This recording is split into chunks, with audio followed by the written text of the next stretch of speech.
수형인 관상과 운명, 물처럼 흐르는 사람들.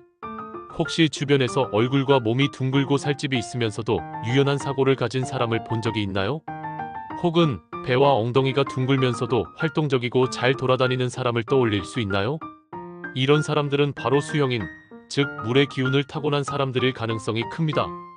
고대부터 사람들은 자연의 요소인 수, 화, 목, 금, 토 5가지 기운이 사람의 외모와 성격에 영향을 미친다고 보았습니다. 그 중에서도 수형인은 물처럼 부드럽고 적응력이 뛰어난 사람들이죠. 특징: 수형인은 혈과 정이 풍부하고 오원의 특성을 지닌 사람들입니다. 수부련비: 수형인은 뚱뚱한 것을 꺼리지 않는다. 즉, 살이 무겁고 뼈가 가벼운 특징을 가짐. 뒤에서 보면 마치 엎드린 듯한 모습, 뼈가 두드러져 보이기도 함. 앞에서 보면 몸이 둥글고 배와 엉덩이가 발달, 균형감이 다소 부족할 수 있음. 손바닥도 둥글고 이목구비 역시 둥글게 자리 잡음. 이러한 특징 때문에 부드럽고 영양이 풍부한 인상을 주는 경우가 많습니다. 성격적 특징: 물처럼 유연한 사고 수형인의 가장 큰 장점은 융통성이 뛰어나다는 것입니다. 물이 어디서든 흐르듯이 수형인은 다양한 환경에 적응을 잘합니다. 또한 지혜롭고 깊은 사고를 가질 가능성이 높습니다. 하지만 흥미로운 점은 몸이 무겁다고 해서 행동까지 느린 것은 아니라는 것입니다. 오히려 활동성이 높고 잘 돌아다니는 타입이 많죠. 손발이 두툼하지만 크기는 작은 경우가 많아 겉보기보다 훨씬 기민한 움직임을 보이는 사람도 있습니다. 신체적 외모: 수형인의 외모를 이해하려면 색감도 고려해야 합니다. 흑색 계열 하얀색보다 격이 떨어진다고 보지만 너무 탁하면 안 되고 맑고 깨끗한 검은색이 이상적입니다.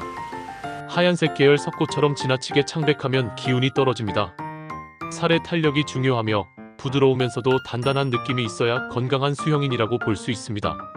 수형인의 본질적 특성: 물처럼 깊고 넓은 지혜.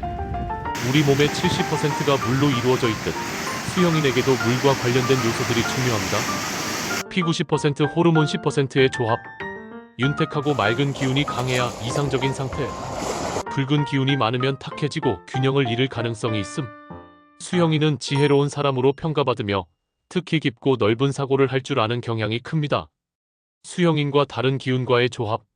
수형인은 다른 기운과 어떻게 조화를 이루느냐에 따라 인생의 방향이 달라질 수 있습니다.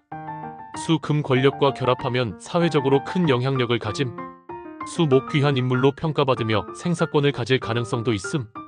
수, 토 적절하면 우직하고 꾸준한 성격으로 안정적인 삶을 영위.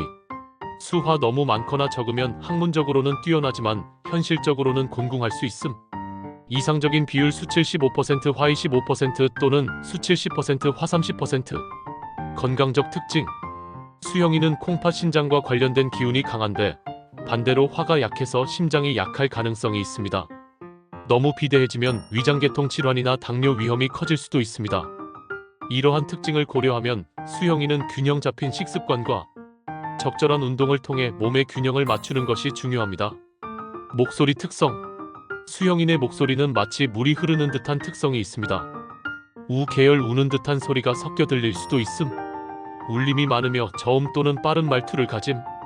운율이 좋고 아름다우나 듣는 사람은 무슨 말을 하는지 잘 모를 수도 있음. 이 때문에 수형인은 천천히 또박또박 말하는 연습을 하면 더 설득력이 높아질 수 있습니다. 주변에서 수형인의 관상을 가지고 있는 사람을 알아볼까요? 김빛내리 교수, 서울대학교 생명과학부 교수로 RNA 연구 분야에서 세계적인 권위자입니다. 이수정 교수, 경기대학교 범죄심리학과 교수로 범죄심리 분석 분야에서 활발히 활동하고 있습니다. 가수 싸이, 세계적으로 유명하고 활동적인 춤으로 유명하죠. 노엄 촘스키, 놈 참스키 언어학자이자 철학자로 현대 언어학의 아버지로 불리며 정치 활동가로도 유명합니다. 이제 설문 테스트를 해볼까요? 나는 수형인일까? 다음 질문에 답해보세요. 내 얼굴과 몸은 비교적 둥글고 살집이 있는 편이다. 예, 아니요. 나는 적응력이 뛰어나며 환경 변화에 유연하게 대응한다. 예, 아니요. 손발이 두툼한 편이지만 크기는 작은 편이다. 예, 아니요. 목소리가 제잘거리거나 저음으로 울림이 많다. 예, 아니요. 나는 논리적으로 깊이 생각하는 경향이 있다. 예, 아니요. 신장 콩팥 건강에 신경을 써야 한다는 이야기를 들은 적이 있다. 예, 아니요. 주변 사람들이 나를 지혜로운 사람이라고 평가하는 경우가 많다. 예, 아니요. 5개 이상 예라면 당신은 수형인의 기운을 타고났을 가능성이 높습니다. 마무리 당신의 기운을 찾아보세요. 수형인은 물처럼 유연하지만 깊고 강한 지혜를 가지고 있습니다. 여러분은 어떠신가요? 자신이 수형인에 해당한다고 생각하시나요? 아니면 다른 형의 기운이 더 강한가요? 이 테스트를 통해 자신의 기질을 파악하고 더 나아가 타인과의 관계에서 어떻게 활용할지 고민해보세요. 이제 오행형의 관상에 대하여 마무리하겠습니다.